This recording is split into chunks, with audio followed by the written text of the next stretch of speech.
کبھی کبھی ہمیں ایسا لگتا ہے جیسے اللہ ہماری دعائیں نہیں سن رہا، ہماری طرف کو دیکھ نہیں رہا، جو چیز ہمیں چاہیے وہ ہمیں دے نہیں رہا۔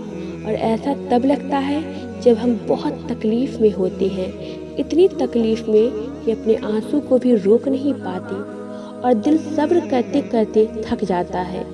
تھک جانا برا نہیں ہے، مایوس ہونا برا ہے، بہت برا۔ اللہ دعا کا خیال تمہارے دل میں لاتا ہی تب ہے جب وہ چاہتا ہے کہ تم اس سے باتیں کرو اور وہ تمہیں سنے۔ جب حضرت آدم کو اللہ نے جنت سے بے دخل کر دیا تھا تو ان کے ندامت پر اللہ نے چند کلمات بتائے تھے اور پھر ان کی توبہ قبول کر لی گئی۔ اگر وہ توبہ قبول نہ کرنا چاہتا تو انہیں ان کلمات سے غافل رکھتا۔ بالکل ایسے ہی جب اللہ کو دعا قبول کرنی ہو تو دل میں دعا کا خیال لاتا ہے، پھر اپنے بندوں سے گفتگو کرتا ہے۔ وہ کبھی تم سے غافل نہیں ہوتا۔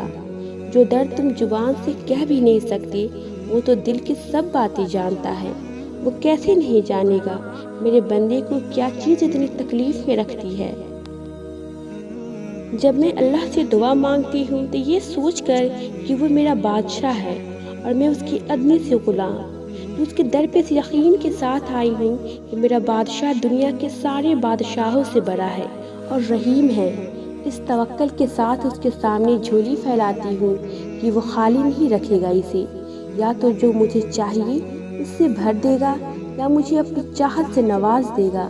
میں نہیں جانتی کیا صحیح ہے کیا غلط، میں نہیں جانتی کیا ممکن ہے کیا ناممکن، مجھے بس اتنا پتہ ہے کہ اگر میرا اللہ مجھے اس چیز کی گرفت سے نہیں نکال رہا جسے میں نکلنا چاہتی ہوں تو مجھے دعا کی اشارے دے رہا ہے۔ وہ چاہتا ہے کہ میں اس سے باتیں کروں، اپنی فریاد سناؤں۔ میں نے اپنے سارے فیصلے اس کے حوالے کر رکھے ہیں۔ وہ جیسا چاہے گا مجھے بھی ویسا ہی قبول ہے۔ اس لیے اللہ پر یقین رکھیں اور دعائیں کثرت سے کریں، کیونکہ اللہ کو آپ کا بار بار مانگنا پسند ہے اور آپ کو نہیں معلوم کئی مرتبہ آپ گرنے ہی والے ہوتے ہیں مگر آپ کی دعا آپ کو تھام لیتا ہے۔